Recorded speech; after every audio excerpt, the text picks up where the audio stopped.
Good day, everyone. Good afternoon. Everyone is okay? Hear me? Yeah, okay. It's my pleasure to welcome you to Second International ISMET Energy Forum. My name is Nizami Piriev. I am TESPAM Azerbaijan coordinator, and I will be your moderator for the session on global value change, climate change, historical dynamics, and future expectations. I would like to thank our speakers for joining us today. And I look forward to a productive and insightful discussion. I would be happy to introduce our esteemed speakers. Mr. Halit Yanikkaya, who is a full-time professor at the Department of Economics at Gebze Technical University. Mr. Omri Elliott from HMS Israel. He is economic and social historian of modern Turkey and the Arabic-speaking Middle East in the late Ottoman period. And our next speakers, Mr. Abdullah Altun, who is the assistant professor at the Department of Economics at Gebze Technical University. He is also coordinator of the economic studies at TESPA. Our session today will focus on the role of global value chains in shaping of energy landscape, the historical dynamics that have led us to this point, and the future expectation we can reasonably hold. And I wanna start firstly with our distinguished speakers, Mr. Halit Yanikkaya. Halit Yanikkaya, you can start with your presentation. Thank you very much. It's nice to be here. The title of my presentation, the global value chains in the East Mediterranean countries. So basically, this is the outline, and I'm gonna speak a couple minutes on my motivation about both East Mediterranean countries and value chains that going on in the world, especially in the last 3 decades. And I'm going to present some value chain numbers, either backwards or forwards for the East Mediterranean countries, both for the regional numbers and some with the global numbers. Then I'm going to discuss what would be the policy implication for those that I'm going to discuss in 5 minutes, and inshallah will complete my presentation. So what's my motivation? The first thing, especially why value chains and why East Mediterranean countries, as would say, for the value chain, we have seen or we have witnessed very really important rising in the value chain in the world, especially after the 90s. But as we have seen, those improvements in value change actually is not homogeneous. Actually, uneven development that we have seen in the world. We have seen some in the Pacific region, in some in the high-income countries that we have seen the rise of value change. So as we would see from the numbers in a couple minutes, we have very large potential for the regional cooperation for the East Mediterranean countries. So this is the main motivation. So why is this region important, the East Med region important for the value change? Considering that from the historical perspective, this area, including the Suez Canal and the overall Mediterranean Sea, this is the junction of all trade channels, like the maybe old Silk Ways and other trade channels. So for the probably last 100 years, last 150 years, the Suez Canal actually is another important development for the potential of this region.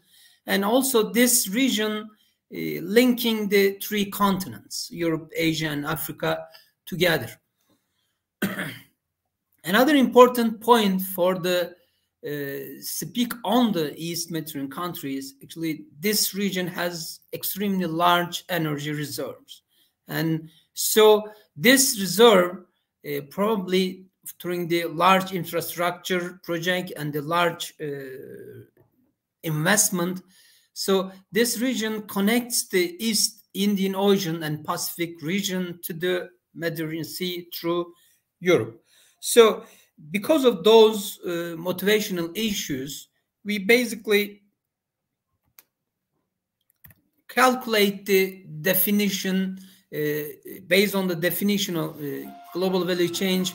We basically calculate the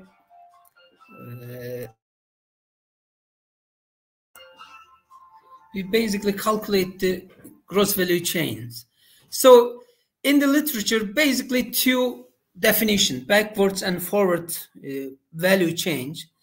First one, as you will see, backwards, how any country connected or integrated to the other world countries, in either from the regional perspective or global perspective.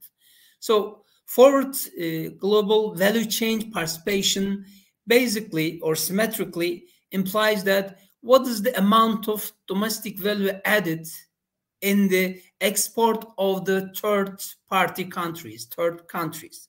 So given those definitions, let me show the numbers and put into perspective. So these are the Eastern Mediterranean countries that we have chosen, especially from Algeria to Turkey, you will see. So we have chosen the years, the maximum number of years, 190 to 2017. This is not an arbitrary number. This is the longest period that we have considered using the EORA database. So basically, for the region, for each country's relationship with the other partner countries in the East Med, and plus the world countries. So you would see that for the first column, the domestic column, showed that the amount of value added for the domestically producers. For the last two columns, East Med and the world, actually show the backward global value chain. And you will see that the level of value change backwardly is kind of ranging from 35% Malta to like 8% Egypt. So those actually show that how those countries are backwardly integrated to the world. And also the East Med column show that those countries, how they are integrated to the regional partners, including those East Mediterranean countries. So the basic things, as you will see from the East Med column, there's very, very minor integration, very minor linkages among the East Med countries. So, which means there's a large and ample room and space to promote the relationship across the Eastern Mediterranean countries, including Turkey and all those countries you will see on the table. So if you look at the value change in terms of global perspective, these are very large, at least like for Israel, 25%, probably Turkey, 17%. But if you consider Libya, only 5% of integration, it's a very, very low number. Or Egypt, 8% is very low number. So not only for the East Mediterranean countries, for some countries like Egypt and Libya, the world integration is also low. So these are the global numbers for overall economical, captures the overall economy.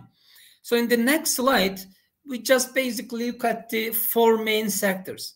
We actually have the number for large number of sectors. For example, for Greece, Israel, and Turkey, we have almost 50, 60 subcategories of economy.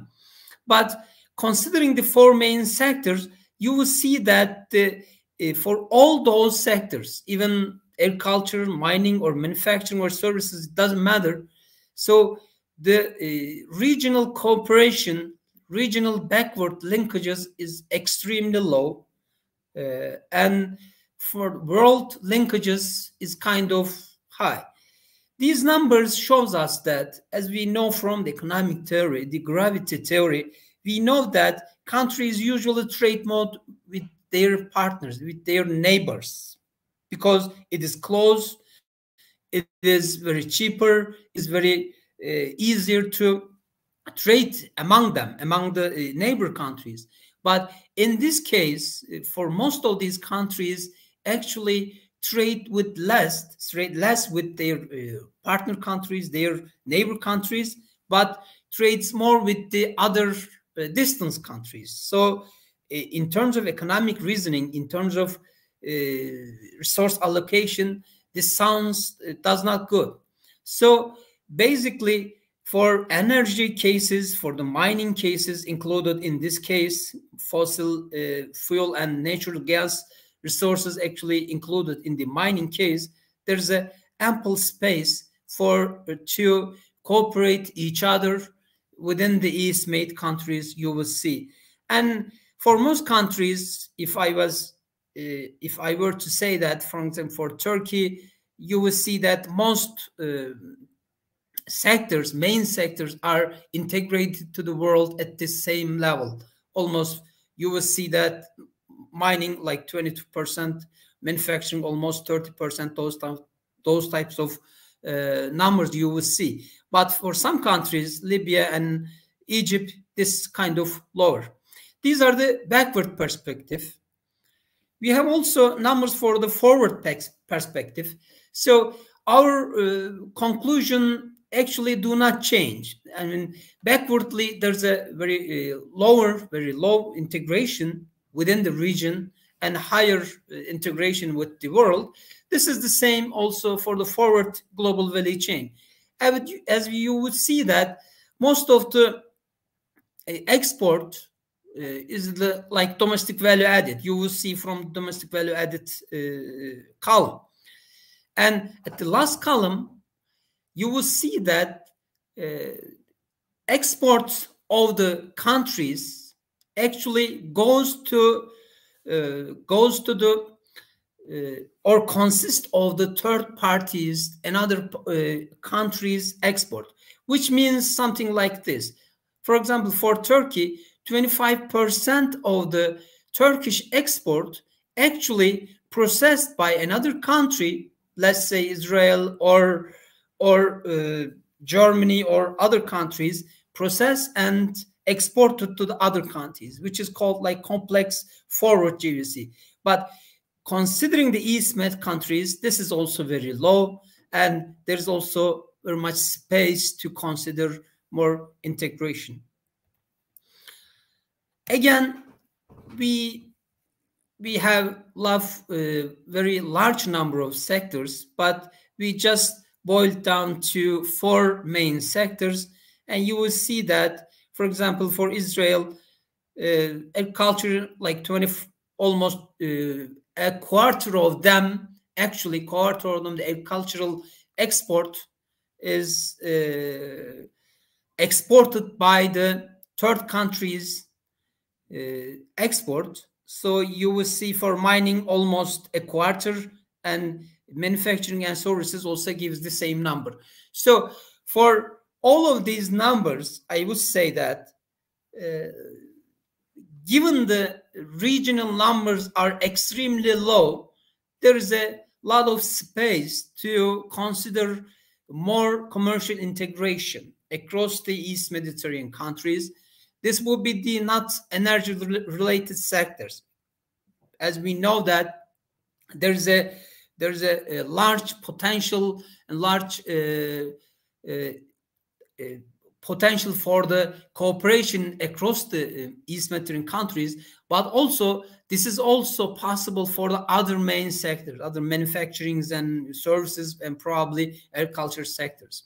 So how can we do that? We should actually map the value chain across the countries, across the East Mediterranean countries, from the perspective of regional development. Because as I said, given it is much cheaper, much cheaper and much easier and much beneficial to trade with the neighbors. So we must go through the mapping of the global value chains and find the ways and possibilities to enhance our partnerships, either backwardly or forwardly, in a way that we can increase our welfare and our employment and our production, of course.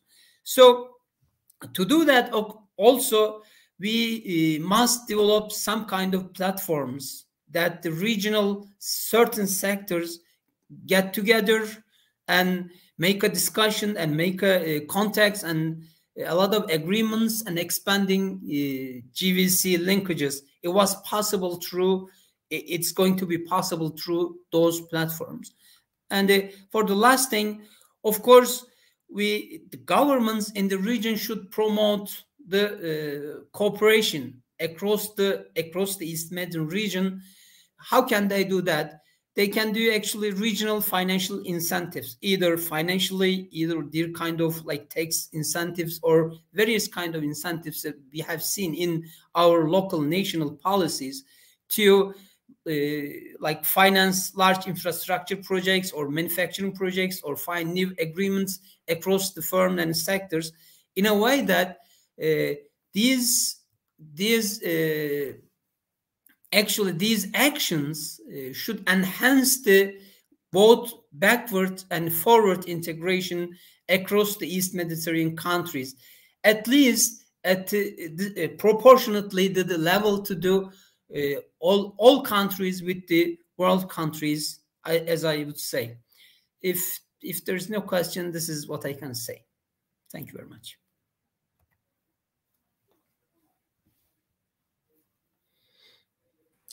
Thank you, Mr. Halit Yanıkkaya, for sharing your insights on global value change with us. Your presentation was truly informative and thought-provoking.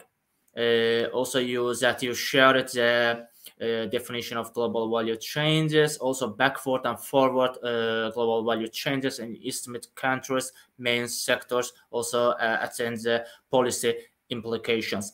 Thank you again, and I want to give the floor to our next speakers, Dr. Abdullah Altun. Abdullah Altun, please go on. Thank you, dear Nizami. First, I would like to thank the organizing committee and all speakers for such a significant and fruitful program. Now I have a yes.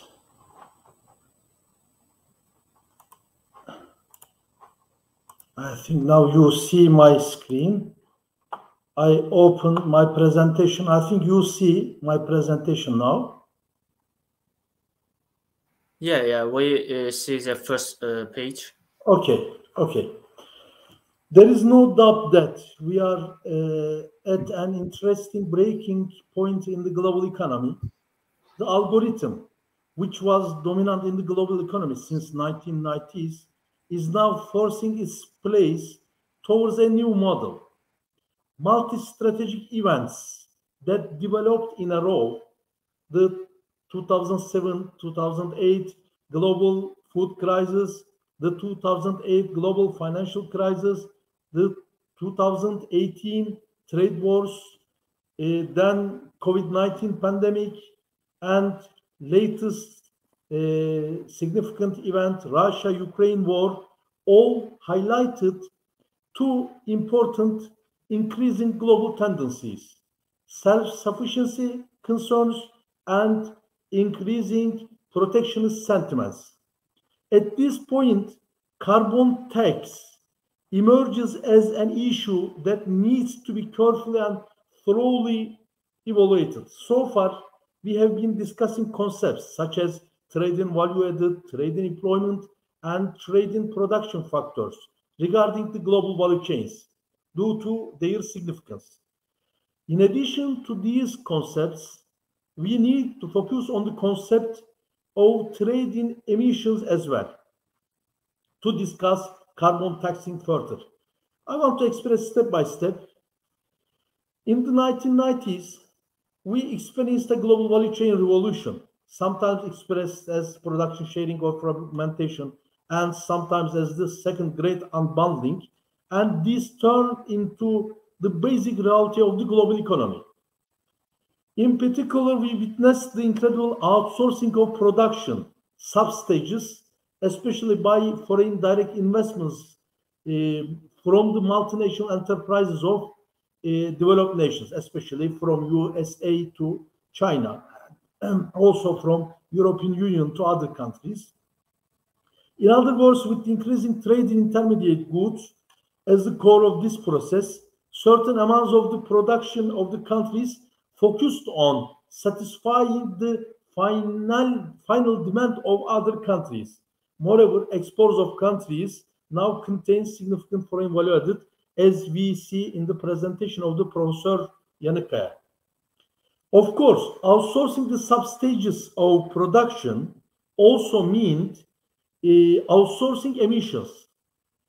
Firms that want to reduce the production costs by benefiting the cheap labor and other production factors made production in the target country by purchasing capital goods and intermediate goods from their base countries, from their own countries, and they were able to supply products again to their base countries. And in fact, they left the emissions in target countries. Now here I would like to share a couple of figures. These figures show the emissions embodied in final demands. That is, who produce emissions for whose final demand. And as you see, the target point is high income countries, even lower middle income countries, upper middle and low income countries produce emissions for satisfying the final demand of high income countries. Important point here is emissions produced in these countries for satisfying the domestic final demand of high income countries. This is very significant point. And again, when we look at the situation from point of view of manufacturing, we also see the same situation again. That is, producing emissions in developing nations or low-income countries means that high-income countries outsource emissions to other countries. Actually, they consume but outsource emissions to other countries. This is much wider graph, and we see USA, how USA final demand is account for. Also China, Russia, and Japan. These are also China, Japan, Germany, China, and USA are the four main production hub of the world. And we see that how the final demand of the big countries are responsible for emissions produced in other countries. Okay, this is one point of view. And now there is a common discussion about imposing carbon tax. And now we can ask, so where should we place the carbon tax here? Who will pay the burden? Why do USA and EU, European Union, want to impose a carbon tax to exporters of other countries? This should be first thoroughly understood. Let's look at the cumulative responsibility in emissions. And you see, this is cumulative responsibility from 1850 to 2021. And United States, you see, China, Russia, and China step by step become such a, gain such a responsibility. And okay, another question arises. Should any compensation be paid by these cumulative polluters? From different point of view, many developing nations try to find ways for further progress. but not easy to access certain level of green technology. In addition, imposing tariffs may deteriorate the situation further. That is a fair way of sharing burden should be found. But first, whether the real aim of the European Union or United States of America in imposing such taxes, what is the real aim? And when we look at explanations of European Union, they impose carbon taxing mainly to bring their outward FDI stock from abroad to European Union back. This is very important point. There is a risk of so-called carbon leakages. That is, a firm of the European Union goes abroad for making production in a less regulated environment in terms of emissions.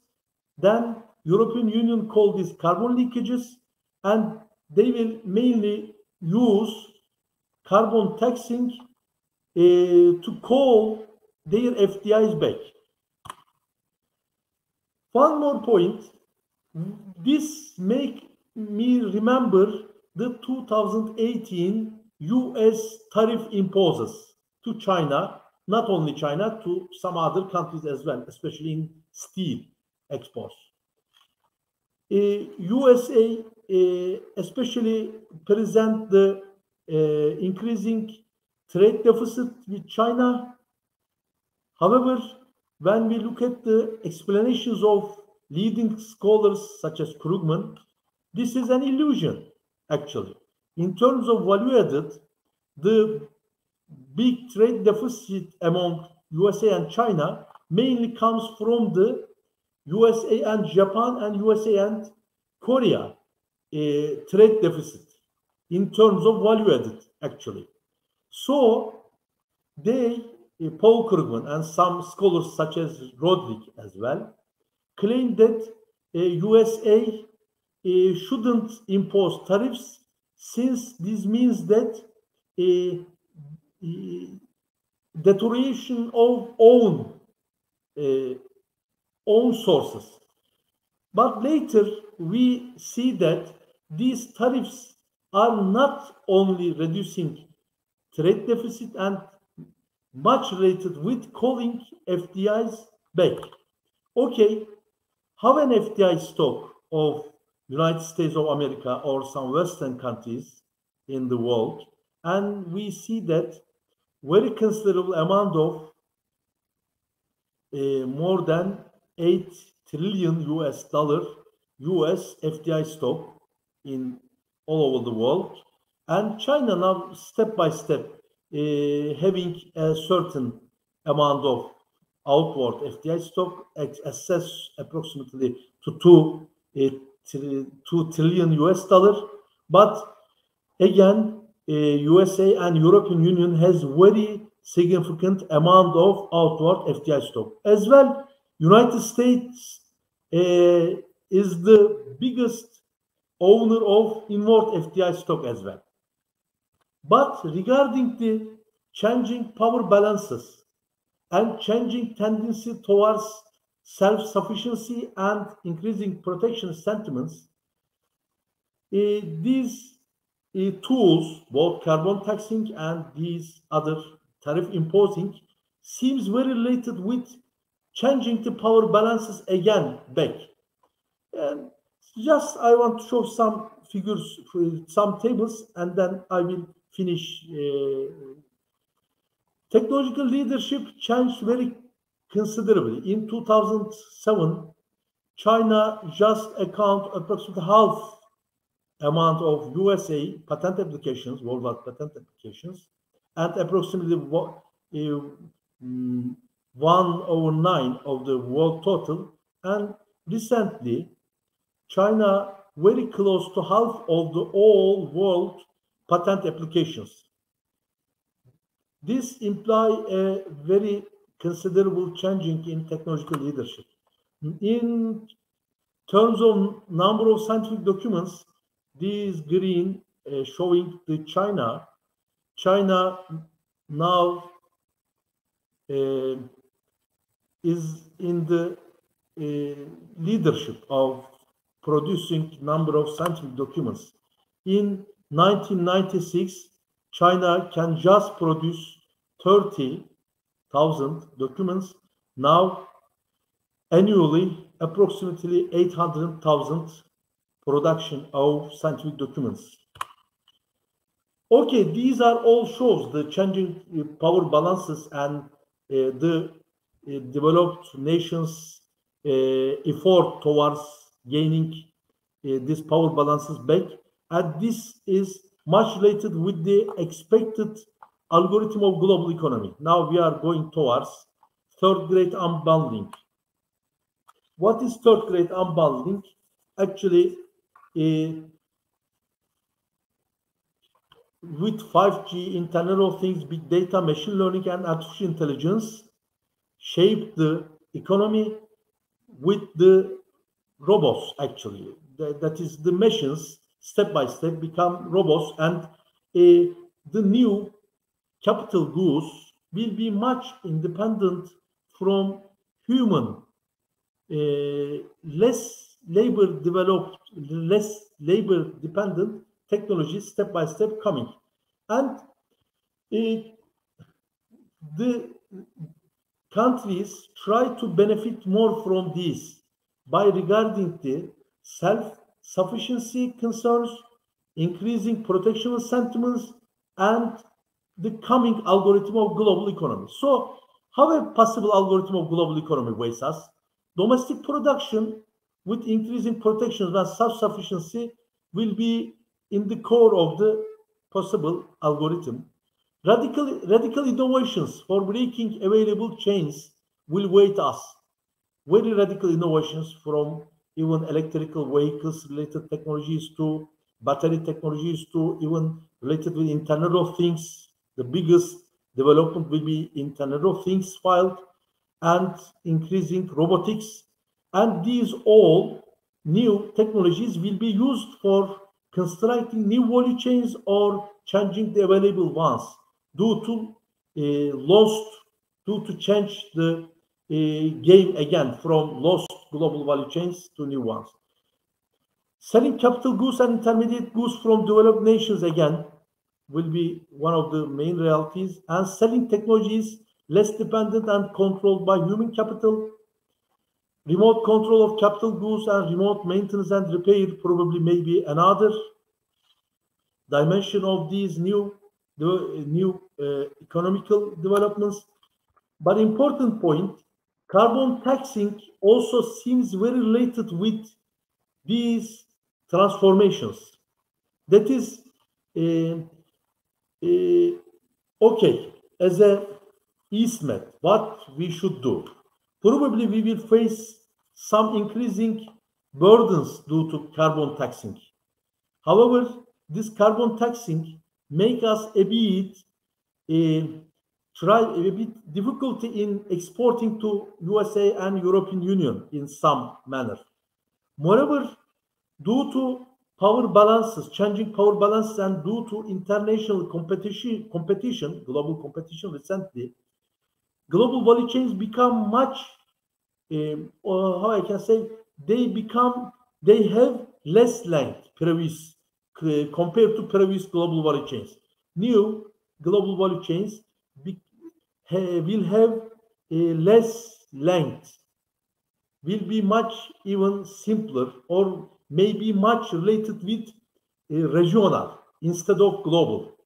This will lead also the significance of regional cooperation. Actually, thus the length of global value chains will decrease and the significance of regional development will increase much. In any way, we should find ways for more cooperation and increase the regional value chains.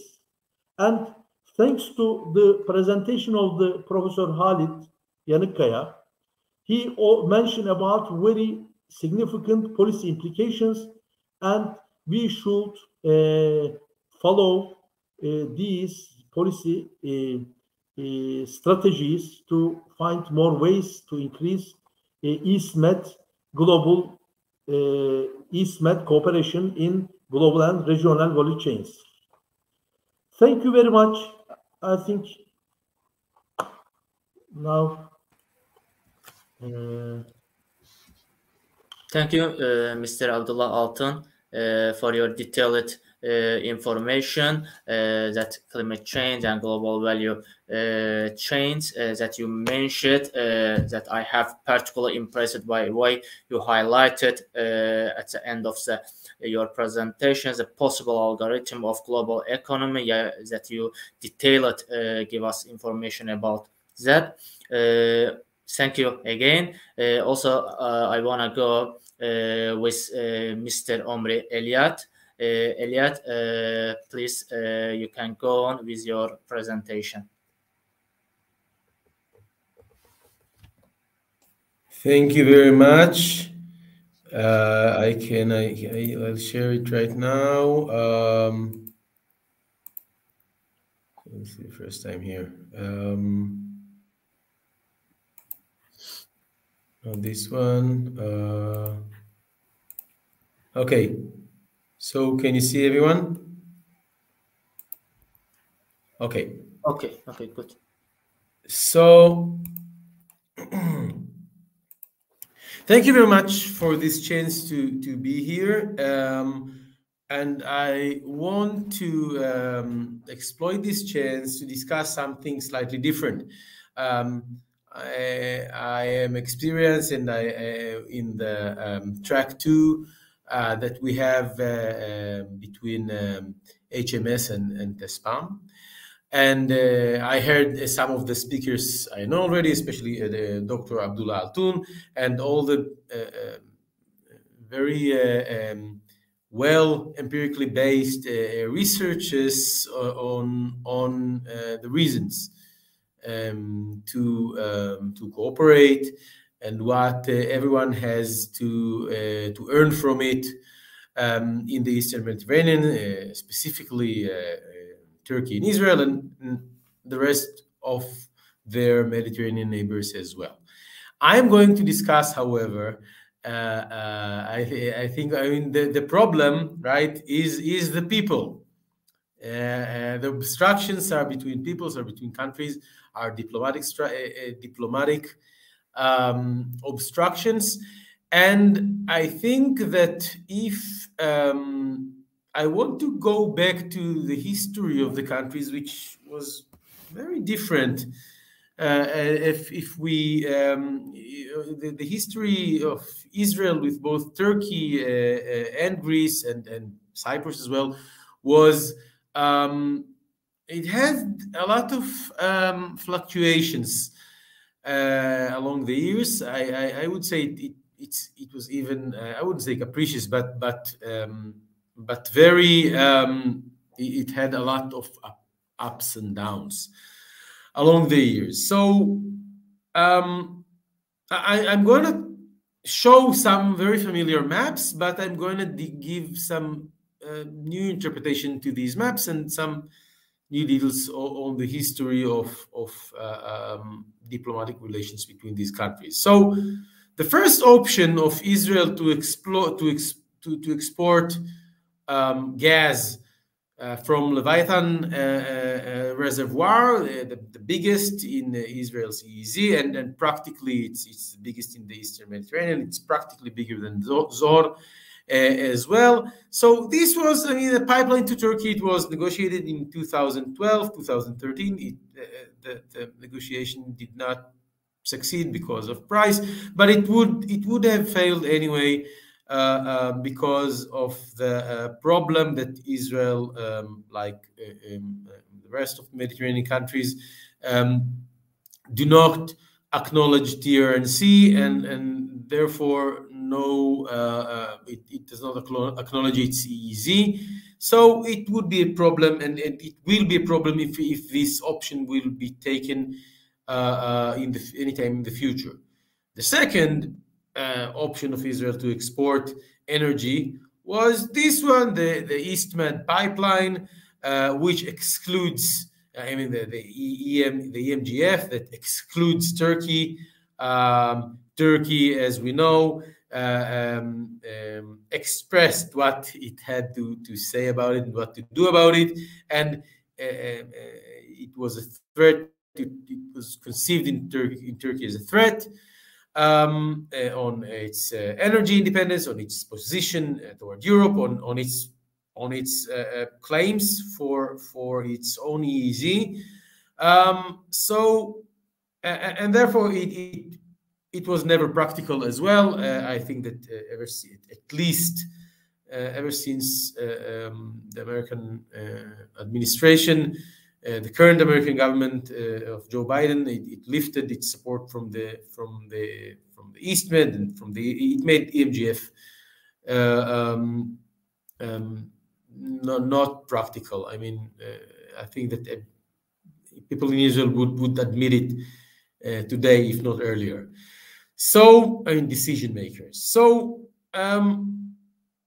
so the next map is the Türkiye-Mavivatan, and the claims for a very large Turkish EEZ that are a reaction to the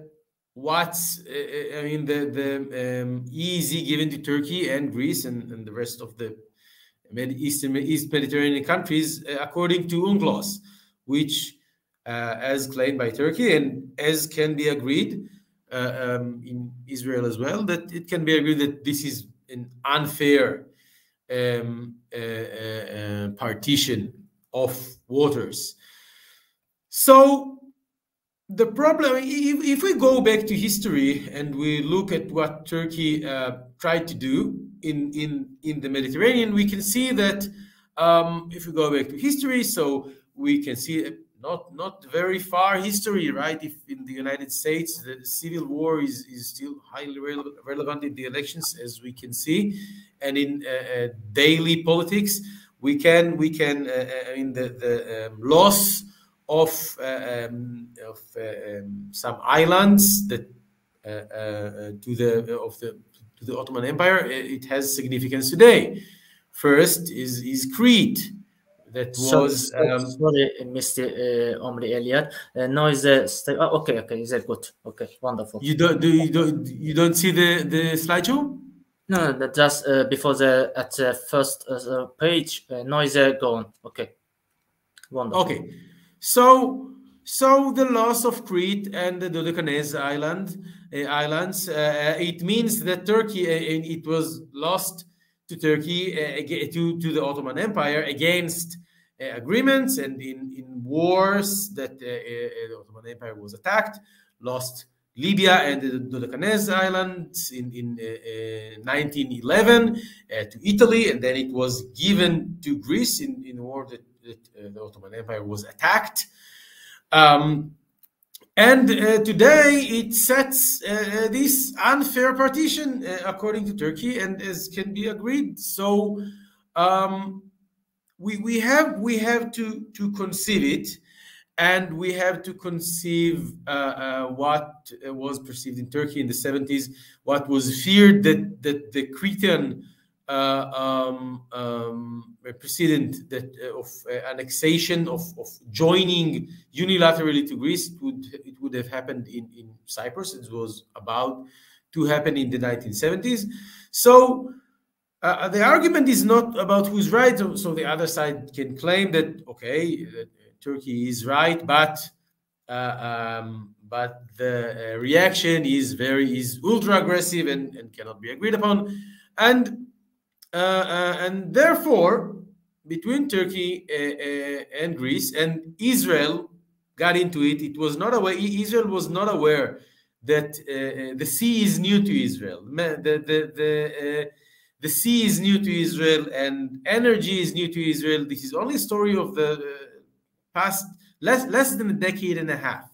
Israel was unaware that it enters this long history of maritime conflict between Turkey and Greece and Cyprus. Israel thought that what matters to Turkey is only the Palestinians, And the Marmara incident was only about the Palestinians. Israel was unaware. Israel, the rest of the previous governments in Israel was unaware that the issue is maritime as well, that it matters to Turkey, that the maritime history of and what was taken from Turkey by mostly the British under the British Empire, of course, taken in Cyprus.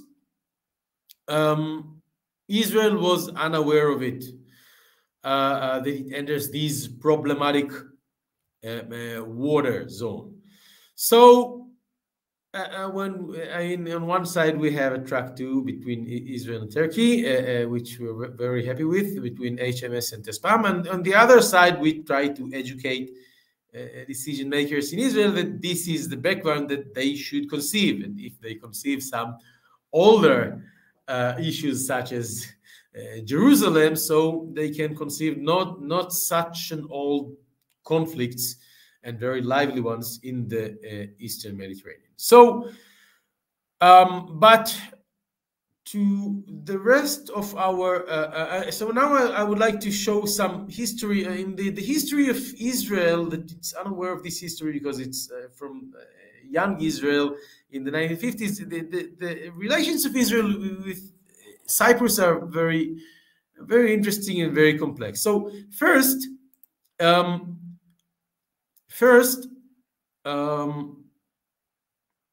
there was a, can you see it now?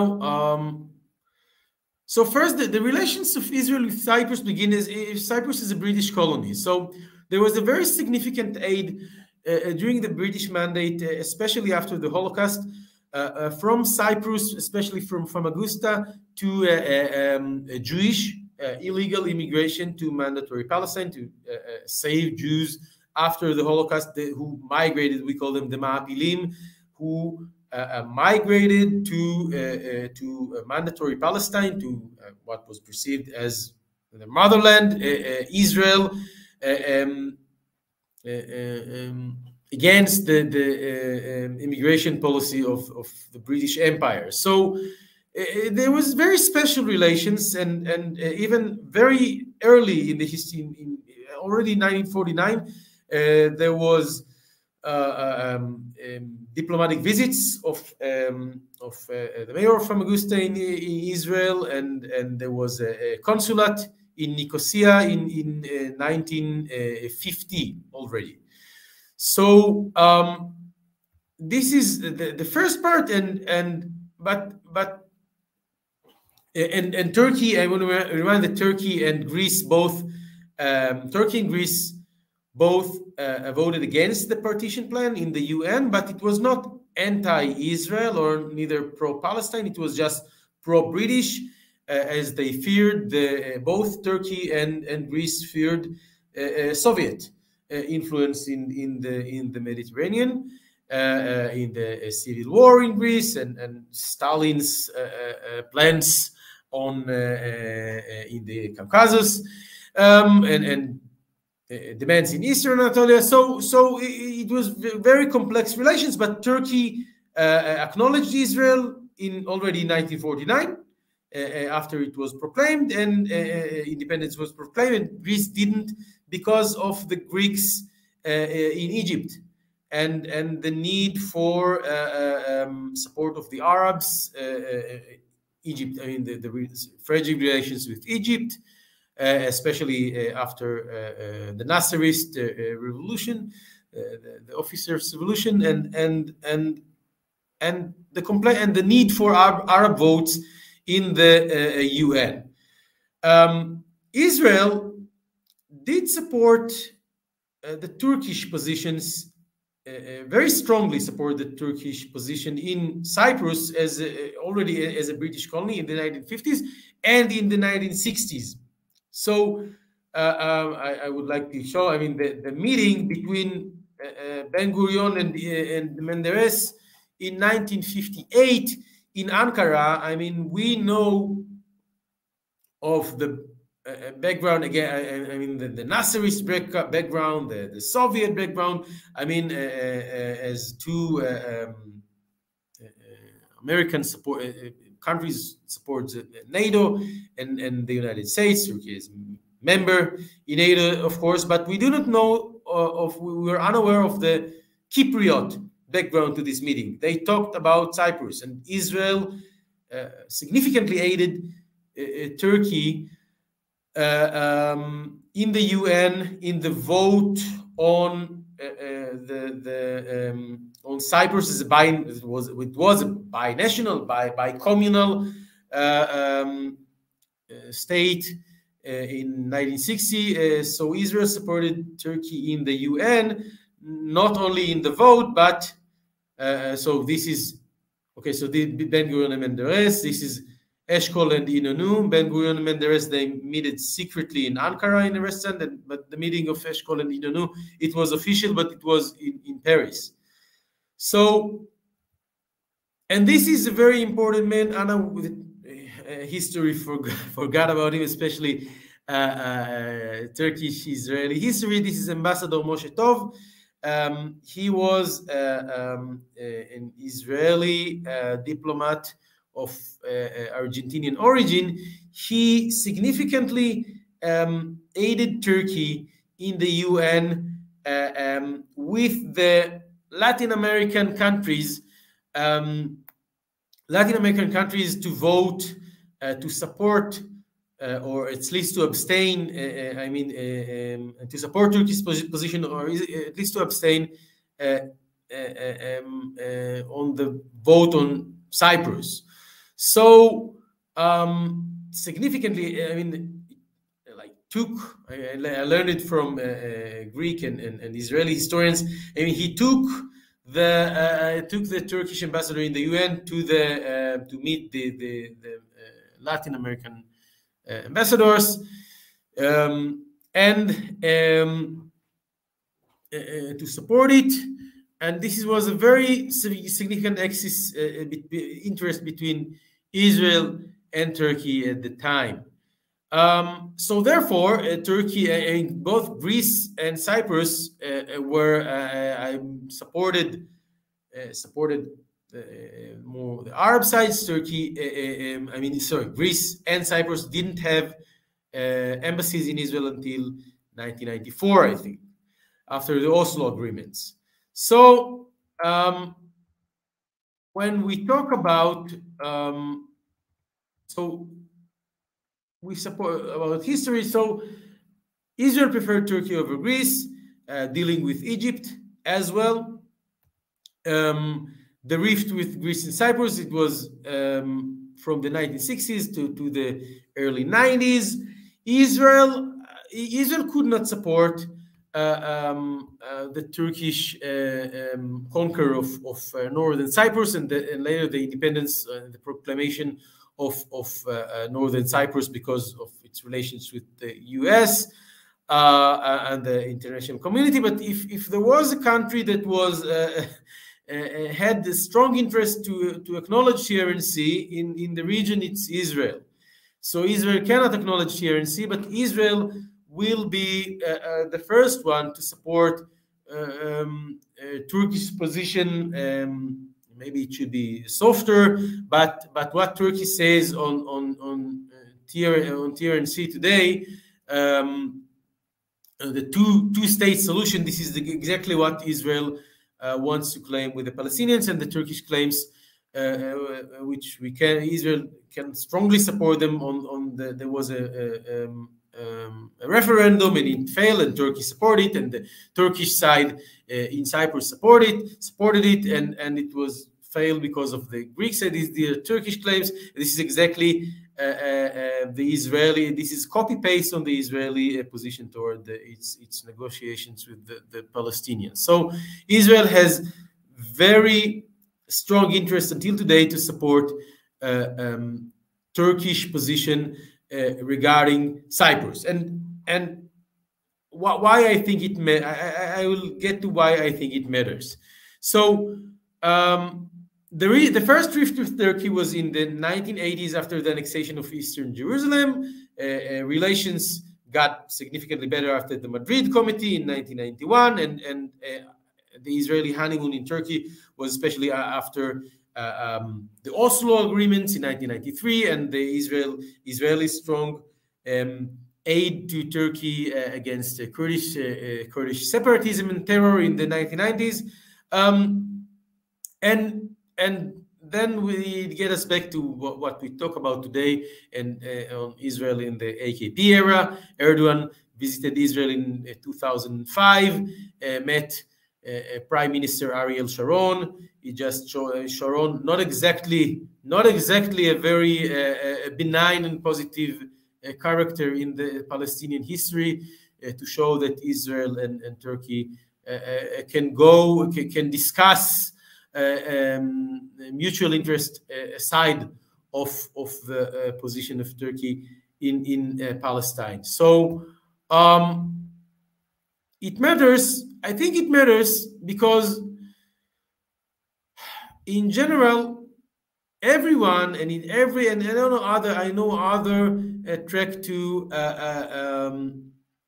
positions that we have, track to talks between Israel and Turkey, between Israel, Turkey, and Greece, with Greek and Cypriot and Turkish delegates, and everything is very interesting, and everything, and there's sometimes good talks, but eventually I think that the problem is that everyone, until in every talk, every country sticks to its traditional positions and points, and everyone is right, and everyone has very good reasons to rely upon it. And the reason I say it is because if we want to make a progress, if we want to export gas to Europe, if we want to benefit more from the gas in the Eastern Mediterranean, if we want to attract some more global companies to come and drill here and to export gas from here, we have to leave somehow at least some of our traditional positions, and leave some of them and get out of it and see what can we do without, out of it. And I call it a post-Ottoman history because I think we're all in the post-Ottoman reality in the Middle East. In the Ottoman Empire was the last whole. Okay, so I don't, as an Israeli, and other countries do not want as well, again, a sultan, a unified country, a unified empire to control the region. But somehow we have to get to some wholesome thought of the region to an extent to patch back our Ottoman past and to think of our region as a whole and see what can we earn out of it. So one possibility that we talk about, is just to share the money, to share the dollars. To evade borders, to say, okay, we leave it to some time later, and to evade maritime borders and just agree to share the dollars. But maritime borders is not only on energy.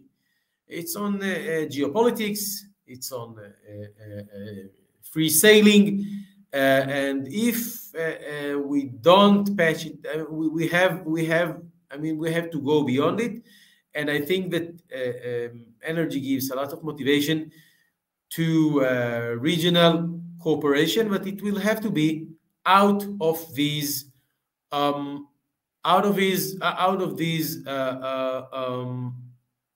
traditional positions and traditional points. So as I said, if I gave some examples to some very different past that we had, and I think I renewed some things to some of the people here. So I think that we can think of, if there is an example for an Ottoman past. Okay, I showed a picture of Ben Gurion. This is David Ben Gurion and Yitzhak Ben Zvi as students in Istanbul University. A very different past that we are unaware of. most of us. So if there is if there are examples to a different past, so I think that we can think of some examples to different future. So I finish here. Thank you very much. And I'm open to questions. Thanks. Thank you, Mr. Omri Elliott. Your very detailed information and valuable insights about the historical dynamics.